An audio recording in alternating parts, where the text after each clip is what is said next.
In this tutorial, we're going to look at a simple technique of turning characters in our storyboards or hero shots into something a little bit more tangible and interesting.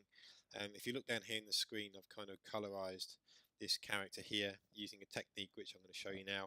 It just means you can take what would be otherwise pretty standard images, although well composed, and turn them into something a little bit more fun and engaging, really, for the viewer of the storyboard. A lot of my storyboards have this kind of effect. Um, but yeah, we'll talk about that now. So the image I'm going to use is this one. This is just an image of a snowboarder. And what I want to do here is, before I can draw on this, first of all, I need to unlock this layer here. This is going to be the image that we're going to work from. And what we need to do is to unlock the layer is just double click on the layer, click OK, and that will unlock it. We can always relock it by clicking the padlock. And this is going to be the image that we're going to work on. Now, we need to fade the image out a little bit, because if we don't, it will be hard to see the pen line. If you sort of put the pen line against this color, it's quite dark, so you need to kind of fade the background out a little bit. So what we need to do for that is we need to create a layer underneath. So we're going to call this image, we're going to call this image main. That's going to be the main image, right? It's always good to get in the habit of naming things. We're going to create a new layer, and we're going to drag that to the bottom, and we're going to double click that, and we're going to call that white. And then what that means is, then if we turn the image main off, at the minute there's nothing here at all. It's just a blank space. But if we go and get the paint bucket tool and choose white color and fill it, we've now got white. And if we come back to the image main layer and turn that on, it just means if we now drop the opacity down, we can actually fade that out nicely. So when we color on top of that with the pen, it's easy to see the pen. Basically, if you turn the white layer off, you see the background of Photoshop. If you turn it on, you see white. So now we've done that, we've kind of set this up. That means now we can trace. We obviously do not want to trace onto this image, because then that's locked. We want to create the line trace as a separate image altogether. So first of all, we lock the white, and we're going to lock the main in a second. We create a new layer, drag that to the top, and we're going to call this line. This line layer, and this is the layer we're going to draw onto. So if we draw on the line layer now, oh, that's white, switch it back to black. If we draw on this now, obviously we don't sort of mess with the image that's underneath, okay, which is really important. And what we're also going to do, we're going to copy over this image and make sure it's at 100% opacity, and we're just going to duplicate this image over.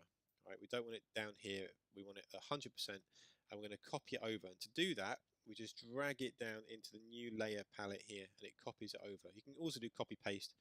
I'm going to call this one image cut, because we're going to actually cut from this image. This is the image we're going to cut from, and we're going to trace from the image main. Right? So we've got a white layer at the bottom, we've got a main image at the bottom here, and we've got a cut image here. So we can hide that for now, we don't need it. And we can lock this layer, so image main is locked, and we're going to draw on the line. Right? The cut image is just basically a copy of this photo, and we're going to cut out the person from it, but we want to have image main still. In fact, actually, if you want to make it a little bit clearer, we can call this one image background, for example, right? Because that's what it will be. Okay, like that. So and then image cut and image background. So you'll have a cutout of the character and you have a background of the character, right? So we'll lock that, and then we come to line. So now we want to draw on this person, and you can use a number of techniques to do it. The obvious ones is using a tablet, or you can use a mouse. It doesn't really matter which way around you do it. I also actually want to fade that out a little bit to make it easier to draw on. So we relock that. Yeah, now these are locked. Look, I can't actually draw on them. You can see a little icon there, just means you can't draw on it. Same with this one here, because it's ghosted out, but you can draw on this one. If you press the caps lock button, you can toggle between the brush thickness and the crosshairs. So we're going to draw on here, and the way we're going to do it, really, it doesn't really matter if you have a mouse or a tablet. If you have a tablet, that's fine. You can put brush settings on here next to the icon there, and you can choose shape dynamics and pen pressure. If you turn pen pressure off, you get a straight line. That's like more working with a mouse. If you have the shape dynamics on, in either way, whether you're using a tablet or a mouse, you want to make sure your spacing is all the way up to 1. Sometimes they're set to about here. It just means you have a very dotted line. If you bring it down here, you'll see like this. You don't want a dotted line, you want a really straight line. So I'm going to leave shape dynamics on for now. I'm going to get rid of these here, and I'm going to go back to line, and I'm going to start to trace the outside of this person. Now the outside line wants to be fairly thick. You don't want it too thick, you don't want to overdo it like this, that's far too heavy. What you want is something that's kind of like a number 4 or something like this, depending on the pixel density. You don't want it like a really heavy line because it will tend to look pretty bad. Less is more, really, when you're tracing these characters. So I'm going to start off by working on the outside of the character here. Now the same as when you sketch something, if I sketched a cube here, the inside lines would be thinner, right? And if I was to have a hole in the cube, these lines would be thicker. And the reason we do that is it just shows where air is in a space. Anything that's here has no air behind it because it's not an edge. This is an edge, it has air behind it, so those lines are thicker, the same as here. Okay, so you want to follow that principle when you're tracing characters. If you want to undo things over and over again, if you do Control and Z, you can undo something once and bring it back. If you draw a number of things, if you hold down Alt and Control and press Z, you can just keep going all the way back through them like that. So looking at her goggles here, I'm going to continue to draw them. Now if you have a tablet, it's quite quick. I can sort of draw like fairly fast. Thinking about the line thickness, because her jacket sort of comes down here, I can continue that line. And this line is fairly thick. These ones can be quite thin because I'm adding in detail like that around the hands. And you can see just how fast it can be to use a tablet rather than using a mouse. Although with a mouse you're probably half as quick, but it's still completely doable. Just have to be a little bit more patient. I'm actually using a drawing screen to do this, which makes my life a little bit easier. If you hold down spacebar, it will allow you to move things with the hand. So I can move this in here, just tracing the outside of the body,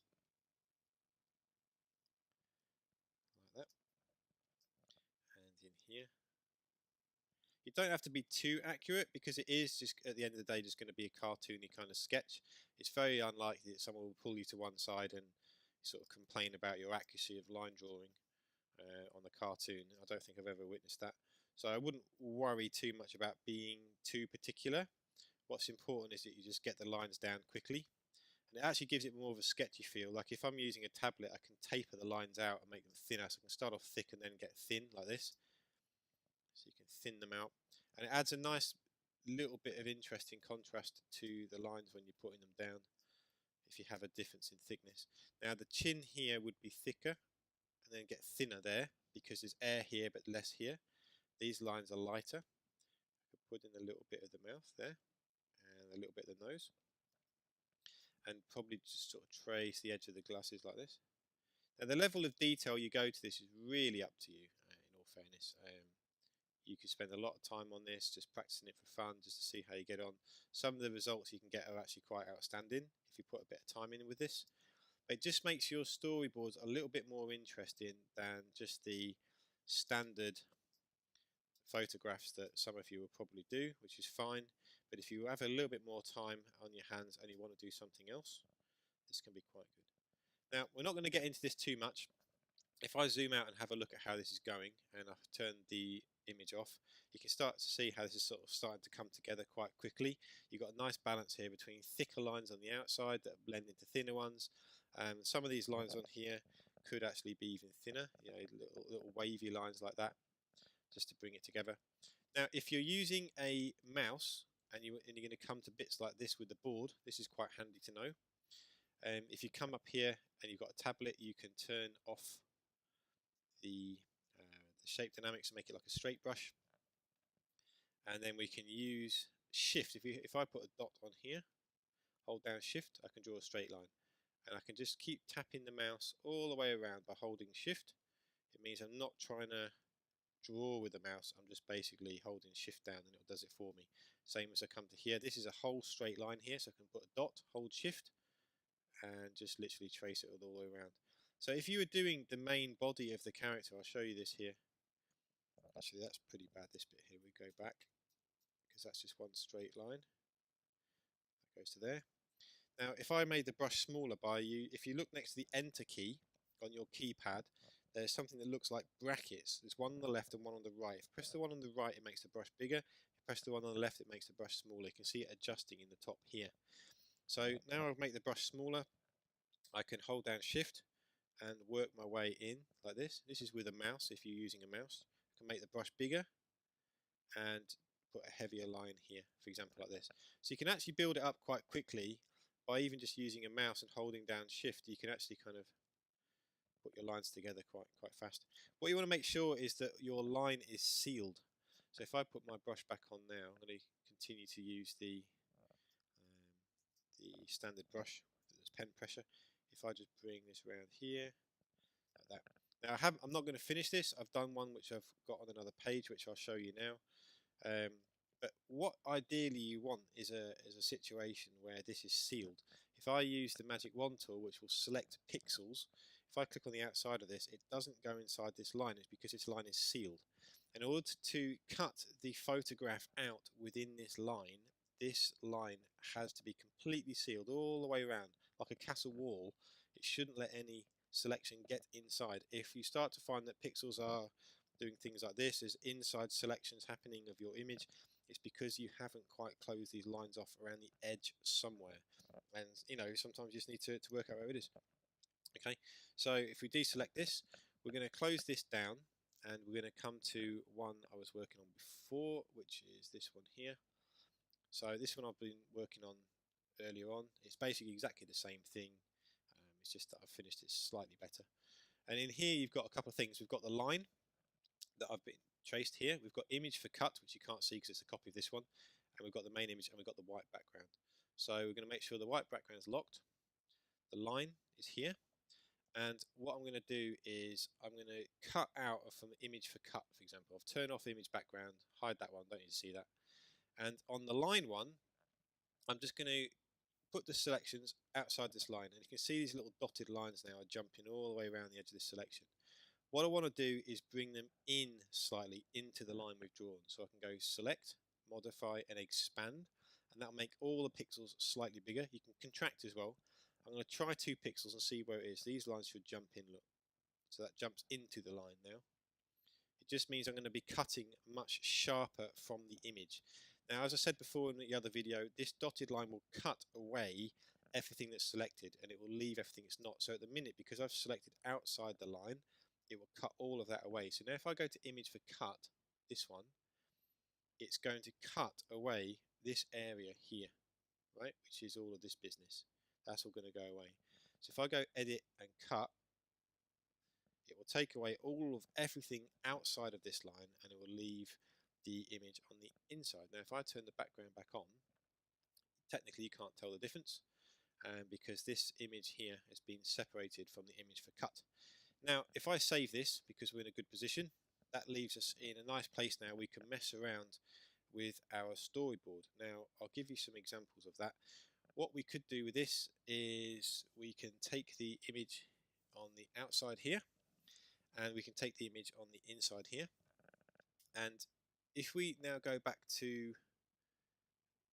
this image, which is this one, like this, right? What we can do is we can select this on its own. If I hold down Command or Control, this little dotted box comes up, right, which selects the image itself that we've cut. Now I could have used the magic wand tool if I want, but I'm just going to select the image for cut here.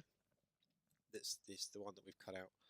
And now I can mess around with it. I can go and make it black and white if I wanted. So I can go to Image, Adjustments, Hues and Saturations, and I could knock that black and white.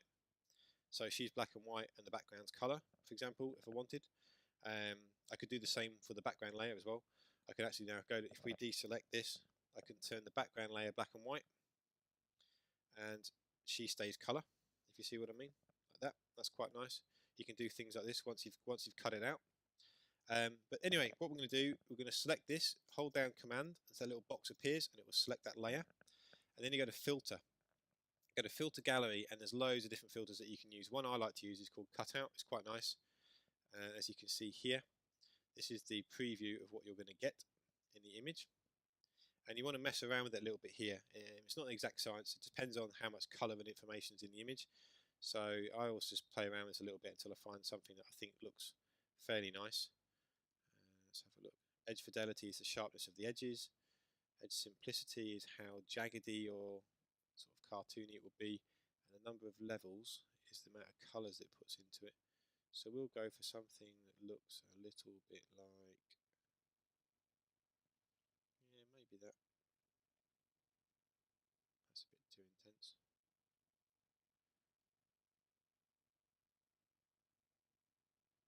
That one or this one? Probably that one.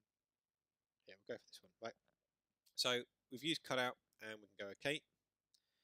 And then what that's done is that it's then switched her and turned her into a bit of a cartoon. Right, it's cartooned her out against the background. Now, if we were then going to basically save this at this level here, save that. If we were then going to go and get the background, and we could then fade the background out a little bit more and keep it as it is, we could then get the background and drop the hues and saturations down a little bit and make it more black and white, like this, if we wanted to. Okay.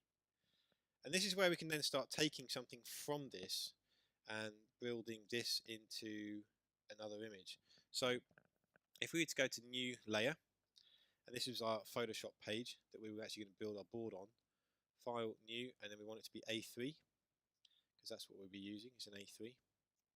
And then image adjustments, we'll rotate the image 90 degrees.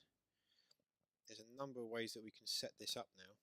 So like before, we talked about having a box around the outside. We can actually bring a box into this and adjust this so it fits inside a box page. So again, we go back to our main image and we think about the size of box we want.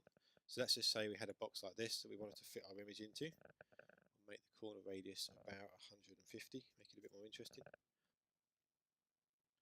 Something like that. And we'll constrain it. That's quite nice. So this is the box that we're going to go with. And again, what we'll do is we'll do a new page for setting this up, like we did in the last video.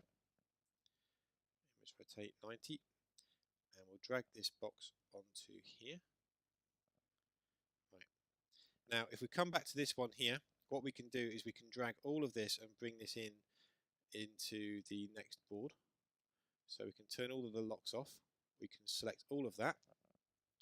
We can group it if we want, and we can drag this into this page here, and it brings everything in as one because I've locked them all together. And then what I can do, if I zoom in a little bit like this, okay, so I'm going to put the rounded rectangle above, and then I can do Control and T and make this a little bit bigger here, like that. It's quite nice. I could bring that down a little bit. So in this instance now, I could cut that. I could use the rounded rectangle tool like I've done before.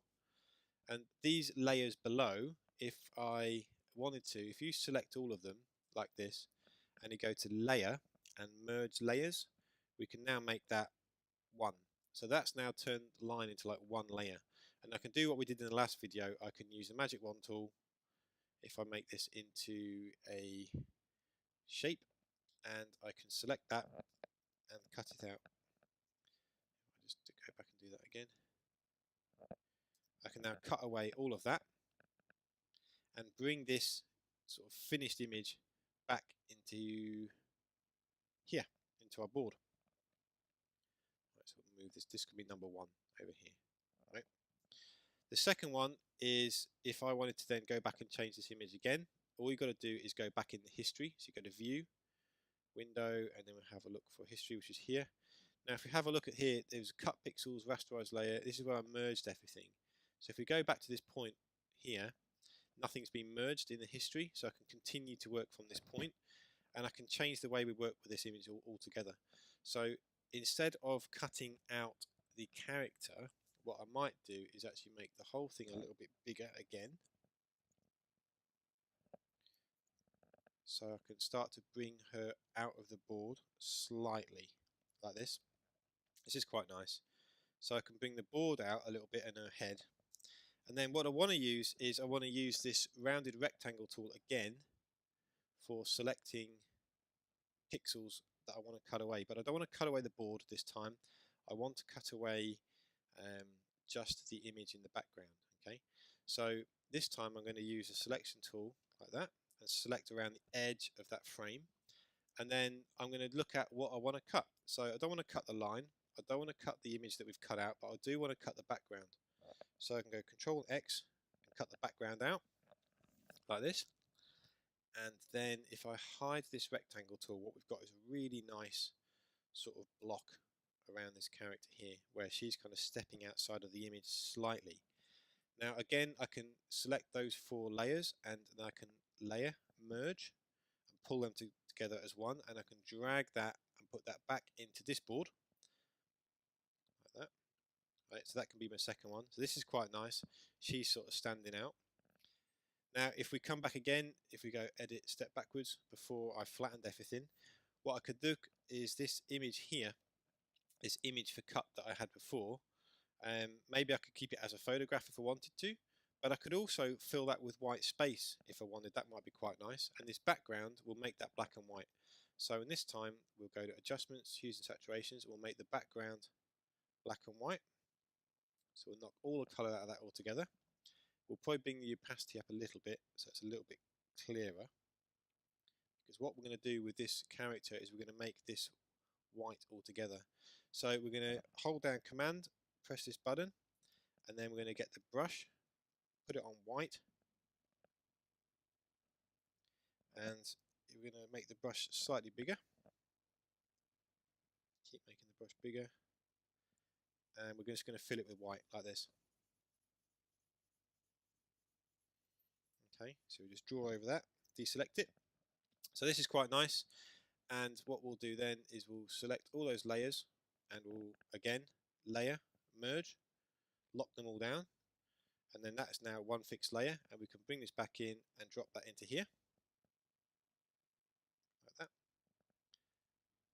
And in terms of bringing back this line that we've got here, what we'll need to do is move that to the top, so it sits above on here. And this is where snap can sometimes be a bit of a pain.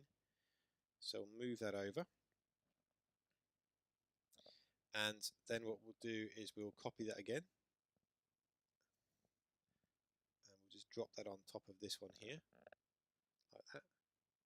Now this image and this image are together, so we can move them up and we can lock them together like that. And this image and this frame are together, so we can lock them both together too. It just means now that if I move this, they both move together, and this image is standalone, right? So what we'll do is we'll go to this one and do what we did before. We'll double click on it, we put like a stroke, and we can make the stroke maybe say, what I think we had before, it's like 15 or maybe 20, something like that, and we'll do it on the inside.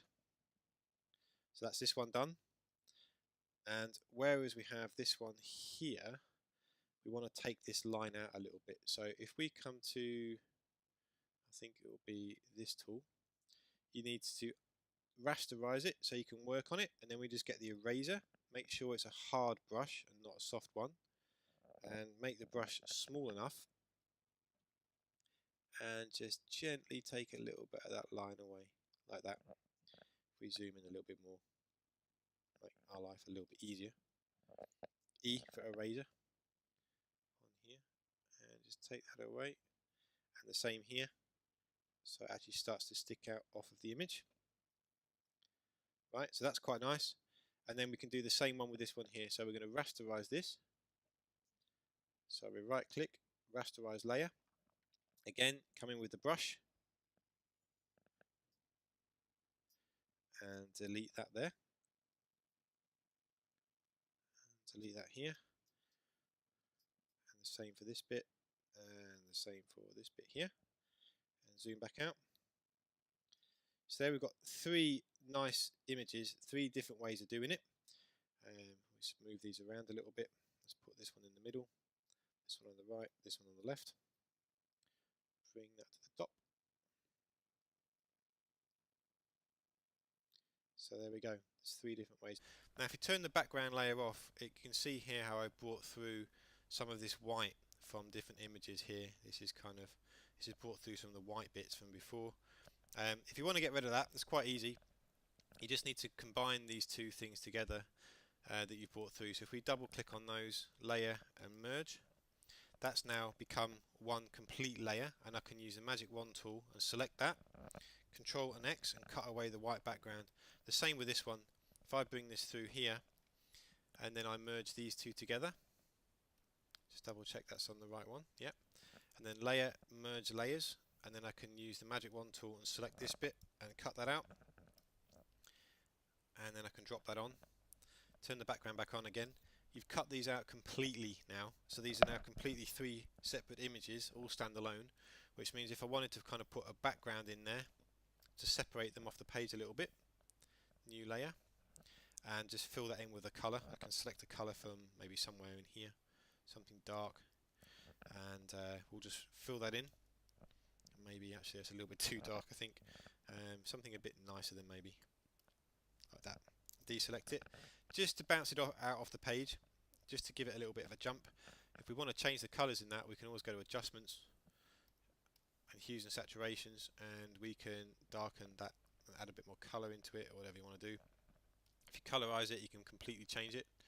You can change the hues and saturations of that. Maybe something like this. It's quite nice. So give it a try, nice and easy, and see how you get on. Alright, cheers.